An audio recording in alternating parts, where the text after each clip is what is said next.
Hello friends, welcome to एसन study classes. तो बर्तमान आज आम डिस्कसन करवा प्लस टू सेकेंड ईयर पिला माने MIL Odia plus two second year MIL Odia बा कंपलसरी ओडियार पताका उत्तोलन एमसीक्यू एवं एक मार्किया विशिष्ट प्रश्न आज आम डिस्कसन करवा। जो गल्प विभाग में रही पताका उत्तोलन टी ताहार आज आम एमसीक्यू एवं एक मार्किया विशिष्ट प्रश्न आलोचना करवा।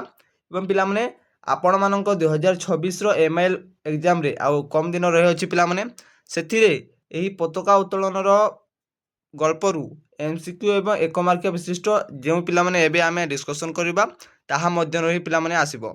तो वीडियोटी को शेष पर्यंत देखिए पिला माने जो माने भी नुआ देखुचंदी चैनल को सब्सक्राइब करि नेबे एवं गोटे लाइक करि नेबे। तो पिला माने क नंबर कहिछि देखो संक्षिप्त उत्तरमूलक प्रश्न 4 गोटी संभाव्य उत्तर मध्यरु ठीक उत्तरटी बाछि लिख प्रश्नर मूल्य 1 नंबर रहिबो। तो समस्ते पिला माने उत्तर देबे निज मन रे।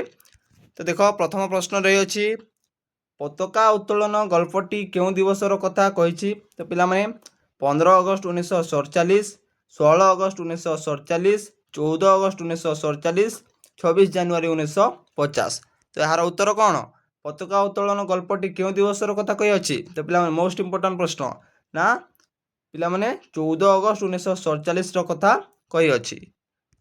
तो बहुत पिला कौन करती ना 15 अगस्त 1947 कर दिखती ना पिला माने ताहा भूल ना 14 अगस्त 1947 रे पिला माने पताका उत्तोलन गल्पटी यही दिवसर कथा कहि अछि।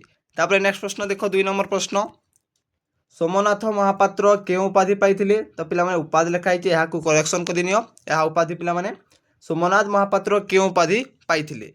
तो राय चौधरी उपाधि, राय बहादुर उपाधि, राय साहेब उपाधि, राय महापात्र उपाधि। तो पिला माने यार आंसर हेउछि ना सोमनाथ महापात्र राय बहादुर उपाधि पाइथिले। नेक्स्ट प्रश्न देखो 3 नंबर प्रश्न जय स्वाधीन भारत की जय ध्वनि राय बहादुर को किपरि विद्ध करुथिला। तो पिला माने जय स्वाधीन भारत की जय ध्वनि राय बहादुर को किपरि विद्ध करुथिला। तो बंदूक गुली रूपे, सुतीक्षण स्वर रूपे, सुतीक्षण सालका रूपे, सुतीक्षण छुरिका रूपे। तो यार उत्तर पिला माने हेउछि कोन ना सुतीक्षण पिला माने सलका रूपे जय स्वाधीन भारत की जय ध्वनि राय बहादुर को विद्ध करुथिला। तापर नेक्स्ट प्रश्न देखो 4 नंबर प्रश्न बाहर केउ कथा घर भीतर प्रत्यक्ष अंधकार कोण को थराई देउथिला।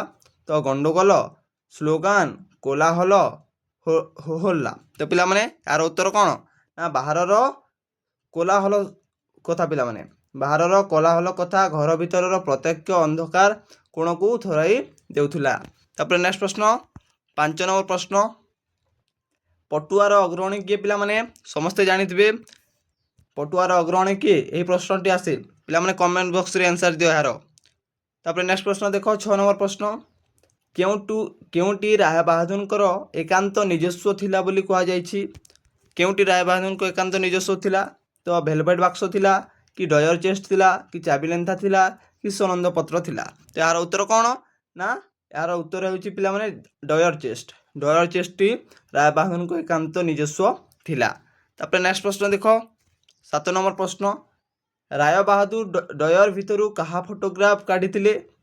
पिला माने राय बहादुर डयर भितरु कहार फोटोग्राफ काढिथिले ना अजयर ना अक्षयर ना विजयर ना अरुणर। यार उत्तर कौन ना राय बहादुर डयर भितरु अरुणर फोटोग्राफ टी काढिथिले। कहार अरुणर फोटोग्राफ टी काढिथिले। अरुण किए राय बहादुर को पुत्र। तापर नेक्स्ट प्रश्न देखो 8 नंबर प्रश्न कहा उपरे गोटाई हलदिया आस्तरण माड़ी जाइथिला बोली कहा जायछि। कहा उपरे गोटे हलदिया आस्तरण माड़ी जाइथिला। तो सनंद्र पत्र उपरे ना मेडाल उपरे ना फोटोग्राफ उपरे ना भेलवेट बाक्स उपरे। यार उत्तर कौन ना सनंद पत्र उपरे गोटे हलदिया आस्तरण माड़ी जाइथिला बोली कहा जायछि। तापर नेक्स्ट प्रश्न देखो 6 नंबर प्रश्न रे कहछि राय बहादुर पढुथिबा सनंदटी तांकु केउ साल रे प्रदत्त होइतिला बा केउ मसिया रे प्रदत्त होइतिला। तो यार उत्तर पिला माने 1925 रे 1927 रे 1929 रे ना 1923 रे।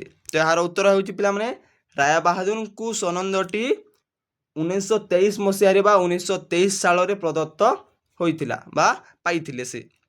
तापर नेक्स्ट प्रश्न देखो 10 नंबर प्रश्न କେଉଁ ବିପ୍ଳବ ପରେ ଭାରତର ଜାତୀୟ ଆନ୍ଦୋଳନରେ ଏକ ନୂତନ ସ୍ପନ୍ଦନ ଦେଖାଯାଇଥିଲା? ତ ଚୌରୀ ଚୌରା, ଜାଲିଆନାୱାଲାବାଗ, ୱାର୍ଦ୍ଧା, ସାବରମତୀ। ତ ଏହାର ଉତ୍ତର ହେଉଛି ଚୌରୀ ଚୌରା। ପିଲାମାନେ ଚୌରୀ ଚୌରା ମନେ ରଖ, ଚୌରୀ ଚୌରା ବିପ୍ଳବ ପରେ ଭାରତର ଜାତୀୟ ଆନ୍ଦୋଳନରେ ଏକ ନୂତନ ସ୍ପନ୍ଦନ ଦେଖାଯାଇଥିଲା। ନେକ୍ସଟ ପ୍ରଶ୍ନ, ମନୁଷ୍ୟର ଜନ୍ମଗତ ଦାବି ବୋଲି କାହାକୁ କୁହାଯାଇଛି? ତ ମନୁଷ୍ୟର ଜନ୍ମଗତ ଦାବି କହିଲେ କ'ଣ ପିଲାମାନେ ସମସ୍ତେ ଜାଣିଥିବେ, ତଥାପି ବି ମୁଁ କହିଦେଉଛି, ନା ପବିତ୍ରତା, ନା ମହନୀୟତା, ନା ସ୍ୱାଧୀନତା, ନା ମାନବିକତା।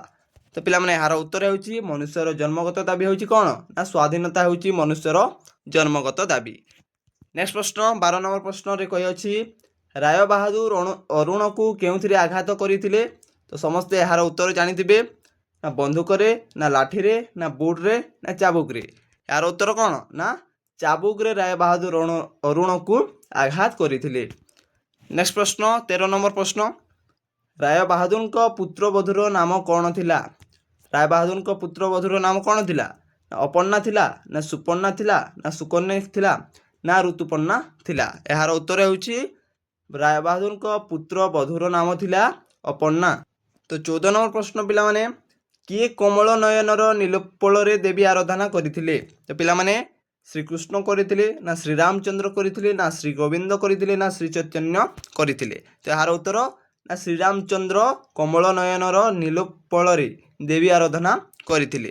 ତାପରେ ନେକ୍ସଟ ପ୍ରଶ୍ନ ଦେଖ 15 ନମ୍ବର ପ୍ରଶ୍ନ, ଜନତା ଫ୍ଲାଗ ଫାଷ୍ଟ ଭାଙ୍ଗି କ'ଣ ଚିରି ଦେଇଥିଲେ? ପିଲାମାନେ ଜନତା ଫ୍ଲାଗ ଫାଷ୍ଟ ଭାଙ୍ଗି କ'ଣ ଚିରି ଦେଇଥିଲେ? ତ ନ୍ୟାସନାଲ ଜାକ୍ ଚିରି ଦେଇଥିଲେ, ନା ଫେଡେରାଲ ଜାକ୍ ଚିରି ଦେଇଥିଲେ, ନା ୟୁନିୟନ ଜାକ୍ ଚିରି ଦେଇଥିଲେ, ନା ଷ୍ଟେଟ୍ସ ଜାକ୍ ଚିରି ଦେଇଥିଲେ। ତ ପିଲାମାନେ ସମସ୍ତେ ଏହାର ଉତ୍ତର ଜାଣିସାରିବେଣି, ନା ଏହାର ଉତ୍ତର ହେଉଛି କ'ଣ? Union jack. ୟୁନିୟନ ଜାକ୍ ପିଲାମାନେ ଜନତା ଚିରି ଦେଇଥିଲେ।